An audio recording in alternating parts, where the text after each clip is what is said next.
성경 말씀에 보면 하나님이 다양한 사람들을 통해서 하나님의 뜻을 나타내시고 이루시는 것들을 볼 수가 있습니다. 특별히 이 하나님 앞에 선한 일로 또 귀하게 쓰임받은 사람들도 있지만, 때로는 어떤 사람들은 이 악함을 통해서 하나님은 그들의 악함을 사용하셔서 하나님의 뜻을 나타내시는 경우들이 있습니다. 그 대표적인 예가 이 출애굽기서에 나타난 이 바로왕의 경우입니다. 그 내용이 이제 오늘 말씀 이전인 9장 15절부터 18절에 잘 나타나 있습니다. 특별히 17절을 보면요, 성경이 바로에게 이르시되 내가 이 일을 위하여 너를 세웠으니 곧 너로 말미암아 내 능력을 보이고 내 이름이 온 땅에 전파되게 하려 함이라 하셨으니, 하나님은요 바로에게 그 일을 위하여 세우셨는데, 하나님이 그의 악함을 통해서 하나님의 능력을 보이시고 그 하나님의 이름이 온 땅에 전파되게 하려 함이다, 이렇게 말씀하십니다. 그러니까 바로의 마음을 완악하게 하신 후에 하나님이 그를 통해 자신을 나타내시는 그런 경우를 볼 수가 있습니다. 그리고 18절에 이야기합니다. 그런즉 하나님께서 하고자 하시는 자를 긍휼히 여기시고 하고자 하시는 자를 완악하게 하시느니라. 그러니까 긍휼하게 여기실 자를 긍휼히 여기시고 악하게 할 자를 완악하게 하셨다라는 표현입니다.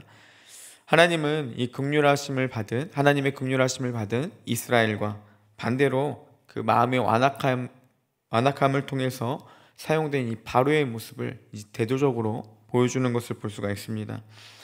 그러면 이 하나님의 선택을 받은 사람과 그렇지 못한 사람의 이 차이를 우리가 어떻게 설명할 수 있냐라는 것이죠.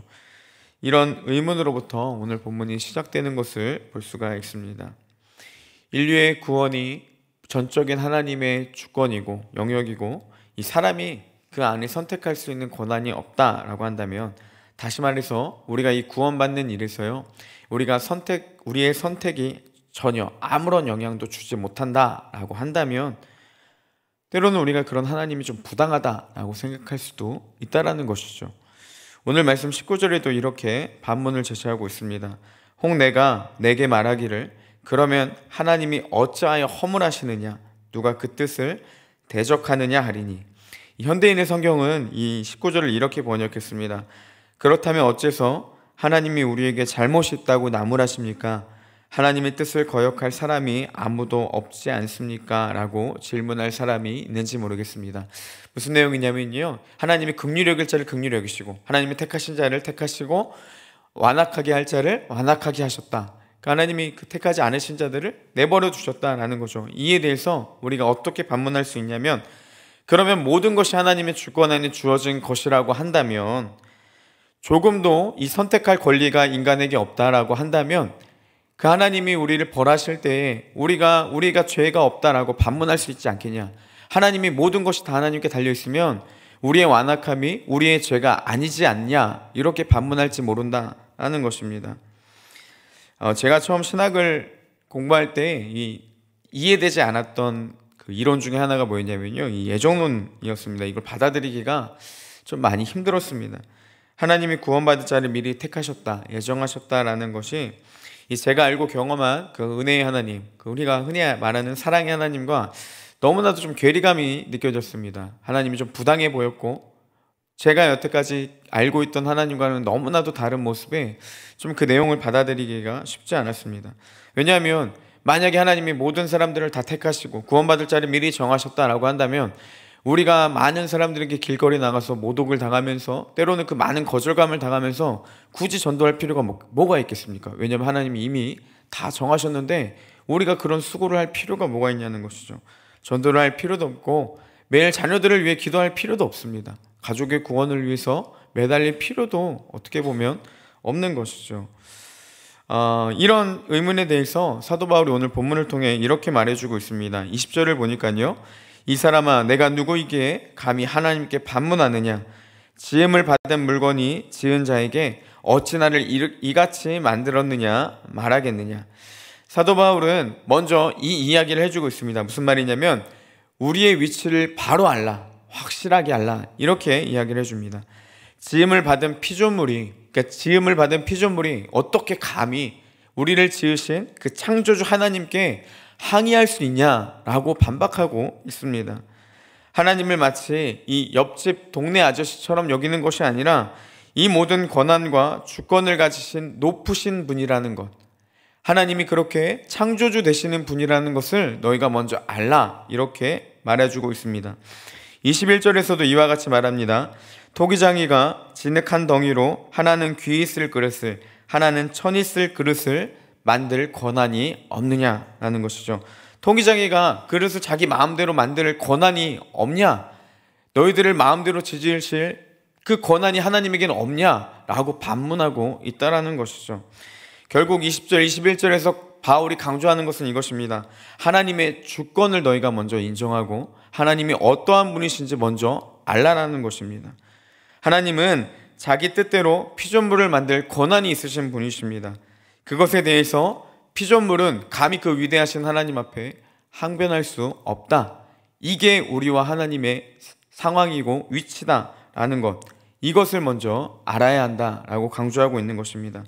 여러분, 하나님이 어떠한 분이신지, 그리고 그분 앞에 내가 어떠한 모습인지 아는 것이요, 우리 신앙생활에서 굉장히 중요하다라는 것을 사도 바울은 이야기해주고 있습니다. 만약 우리가 이 하나님의 구원이 전적인 하나님의 주권이다, 이것을 인정하지 않게 된다면요, 자꾸 그 주도권을요, 우리도 모르는 사이에 내가 가지려고 노력하는 것을 볼 수가 있습니다. 예를 들면 이것이죠. 자꾸 하나님의 구원을요, 우리의 입장에서만 해석하려고 합니다. 이 사람도 구원해야지, 그게 하나님이시지, 내가 이렇게 기도했는데 이 정도 했으면 하나님 내 자녀는 구원해 주셔야지, 하나님 내 가족은요, 내 친구는요, 나한테 이러시면 안 되시죠. 다 주권이 어디에 달려 있습니까? 내가 기도하는 사람, 내가 간구하는 사람, 내가 생각하는 사람은 모두 구원을 받아야 되는 것이 하나님의 뜻인 것처럼 착각을 해버리고 위치가 바뀌어버리는 그런 모순들이 나타난다는 것입니다. 우리는 모두 다 하나님을 거부했기에 다 죽을 수밖에 없는 죄인인 상태였는데, 우리가 어느 순간 그 상태를 잊은 채 자기 주변의 사람들이 구원받지 못한다면 하나님의 성품에 문제가 있다라고 생각을 하게 되고, 하나님의 주권에 대해서 부인하게 되는, 마치 하나님과 우리의 위치가 바뀌어버리는, 여러분, 그 창조 때에 그 선악과를 먹은 아담의 실수와 비슷한 잘못들이 우리가 끊임없이 행하고 있다는 것입니다. 이 모든 것이요, 다 하나님의 주권을 인정하지 않는 데서 오는 인간의 교만함이라는 사실입니다. 그러기에 먼저 우리가 하나님의 주권을 인정하는 것, 하나님의 그 전능하심을 인정하는 것이 굉장히 중요하다는 것입니다. 우리는요, 우리가 흔히 생각하는 하나님의 이미지, 그리고 우리가 알고 있는 하나님의 이미지가 모든 것을 용납하시는 분, 모든 것을 길이 참으시는 분, 우리를 너무나도 사랑하는 분이라는 그런 이미지가 강해서요, 이 창조주가 되시는 그 전능하신 그 하나님에 대한 이미지가 약해질 때가 많이 있습니다. 하나님은 이 온 땅을, 온 세계를 창조하신 분이시고 또 주관하시는 분이십니다. 그분은 전능하신 분이시고 높으시고 위대하신 분이라는 사실입니다. 하나님은 충분히 우리의 모든 삶을 주관하실 뿐만이 아니라 하나님의 마음대로 피조물을 빚으실 권한 자체가 있으신 분이라는 것이죠. 이 하나님, 그리고 우리가 그분 앞에 어떠한 존재인지를 먼저 아는 것, 이것이 기반으로 나아가야 된다는 사실입니다. 긍휼하심을 받지 못한 사람이 왜 하나님 나에게 그 긍휼하심이 없냐, 아무리 우겨봐야 여러분 바뀌는 건 하나도 없습니다. 하나님이 어떻게 그럴 수 있냐고 부당함을 아무리 따진다고 하더라도 자신의 위치와 그 상황은 전혀 변할 수 없다는 것이죠. 바울은 우리가 먼저 이 하나님의 주권을 인정해야 함, 하나님을 먼저 바로 알아야 함을 계속해서 강조하고 있습니다. 그리고 이런 전제 하에서 하나님의 구원에 대해서 설명을 하고 있습니다. 그게 22절, 23절 말씀입니다. 말씀을 보면요, 만일 하나님이 그의 진노를 보이시고 그의 능력을 알게 하고자 하사 멸하기로 준비된 진노의 그릇을 오래 참으심으로 관용하시고, 또한 영광받기로 예비하신 바 긍휼의 그릇에 대하여 그 영광의 풍성함을 알게 하고자 하셨을지라도 무슨 말을 하리요? 하나님은 이미 멸하기로 준비된 이 진노의 그릇을 그냥 깨셔도 무방했습니다.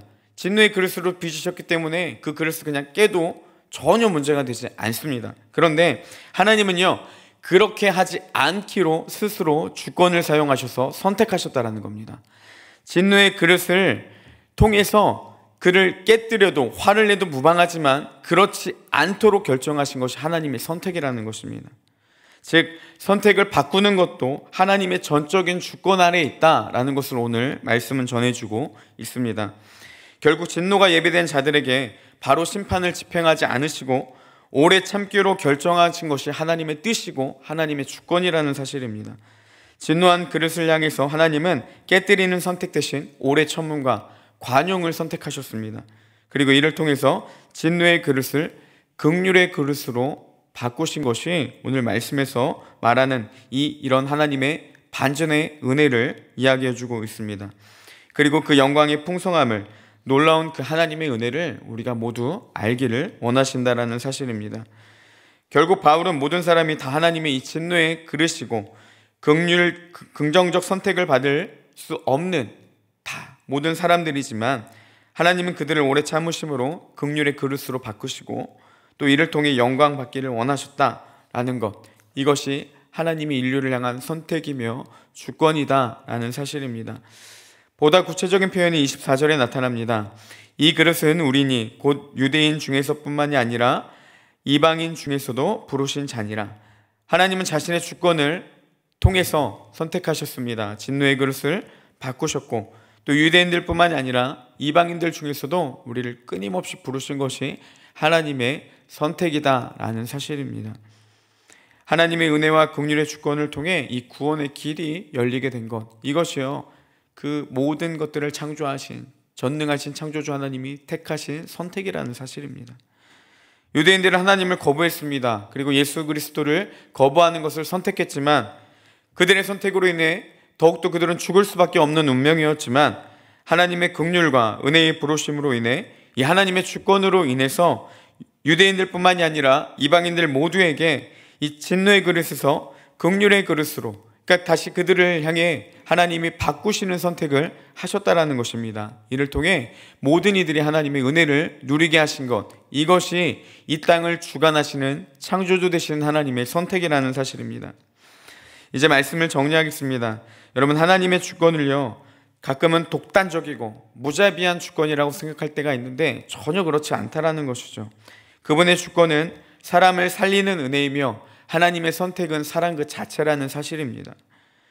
사람의 선택은 언약을 깨뜨려 언약 밖에 죽음을 택했지만 하나님의 선택은 그런 그들의 선택을 다시 돌리고 그들을 다시 살리겠다라는 결정이 바로 이 하나님의 주권이자 하나님의 선택이라는 사실입니다.